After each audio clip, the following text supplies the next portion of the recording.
Government যেইভাবে যাচ্ছে এটা খুব সুখকর এবং দীর্ঘমেয়াদী কোনো ইতিবাচক প্রভাব রাখবে বলে আমার মনে হয় না। এবং আমাদের প্রত্যেকটা সিটিজেন বিট্রেড ফিল করছে, চিটেড ফিল করছে, এবং প্রতিষ্ঠানগুলো বিট্রেড ফিল করছে। কারণ আপনি আপনি বলেছেন, এবং পুলিশ সংস্কার কমিশন, পুলিশের সুরক্ষার জন্য পুলিশ সংস্কার কমিশন দরকার ছিল। আপনারা দেখেন পুলিশকে কিভাবে রাজনৈতিক হাতিয়ার হিসেবে ব্যবহার করা হয়েছে দীর্ঘ 17 বছর।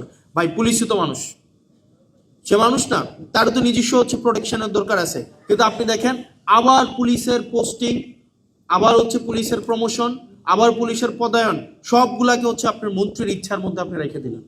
আবার আপনি দেখেন আপনার বিচার বিভাগের আপনার সংস্কারটা হয় নাই। এখানে সেক্রেটারি, ওই দিন আইনমন্ত্রী সংসদে দাঁড়াইয়া উনি অনেকগুলা সত্য উনি চেপে গিয়েছেন, এবং উনি অনেকগুলা অসত্যের অবতারণা করেছেন কাব্যিকভাবে, এবং খুবই এত এইভাবে লাই বলতে পারে যে আমার কাছে খুব অবাক হয়েছি। উনি বলেছেন পোস্টিং, প্রমোশন, পদোন্নতির এটার কোনো এখতিয়ার নাকি আইনমন্ত্রীর নাই। খাতা কলম অবশ্যই নাই, কিন্তু প্র্যাকটিসে আইনমন্ত্রী যেটা বলে সেটাই হয়। এখন আপনি একটা বিচারক, ফেয়ারলেস কোন একটা বিচার কার্য পরিচালনা করবে, বাংলাদেশে এই পরিস্থিতি নাই। আপনি তার সেক্রেটারিয়েটটা আপনি তাকে দখল করে রাখলেন। আমাদের ব্যুরোক্রেসিকে আপনি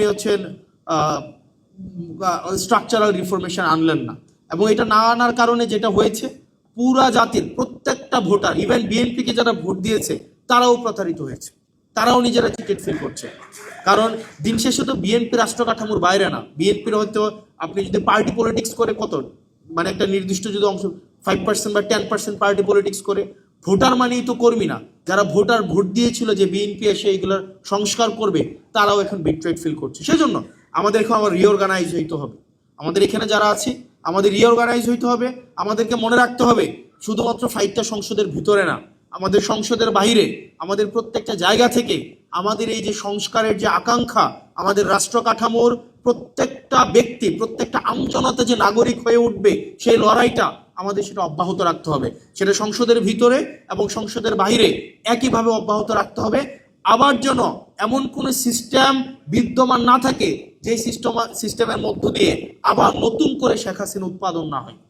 আমাদের আবার মাথায় রাখতে হবে সেটার মধ্য দিয়ে একজন ব্যক্তি ঢুকে আবার শেখ হাসিনা হয়ে বের হবে, এরকম কোনো যেন রাষ্ট্র ব্যবস্থা বাংলাদেশে বিদ্যমান না থাকে। সেজন্য আমাদের লড়াইটা অব্যাহত রাখতে হবে।